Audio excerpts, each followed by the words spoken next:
வழக்கம் போல பாஜக ஆர்எஸ்எஸ்னுடைய இந்த ஆணவ போக்கு தொடர்கிறது. மீண்டும் தமிழ் சினிமா துறையினுடைய 2 படங்களும் நிறுத்துவதற்காக அவர்கள் கண்ட்ரோல் செய்வதற்காக முயல்கிறார்கள். இடி, சிபிஐயும் ஐடி ஏஜென்சியையும் எப்படி பயன்படுத்தினார்களோ அதை போலவே சென்சார் போர்டும் இப்படி பயன்படுத்தப்படுகிறது. இதை தமிழகம் எதிர்த்து நிற்க வேண்டும்.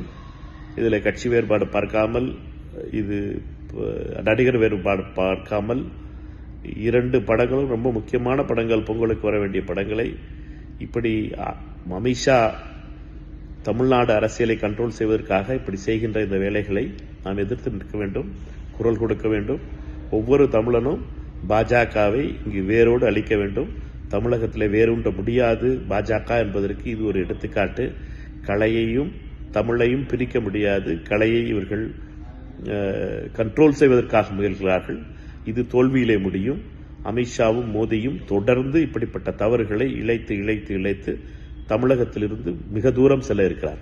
செய்திகளை உடனுக்குடன் தெரிந்து கொள்ள கீழ்கண்ட கேபிள் மற்றும் டிடிஎச் நெட்வொர்க்குகளில் எம்நாடு செய்தி தொலைக்காட்சியை காணுங்கள். பாதகம் செய்பவரை கண்டால் நாம் பயம் கொள்ளலாகாது பாப்பா. மோதி மிதித்துவிடு பாப்பா, அவர் முகத்தில் உமிழ்ந்துவிடு பாப்பா. அண்மை செய்திகளை உடனுக்குடன் தெரிந்து கொள்ள இணைந்திருங்கள் எம்நாடு தொலைக்காட்சியுடன்.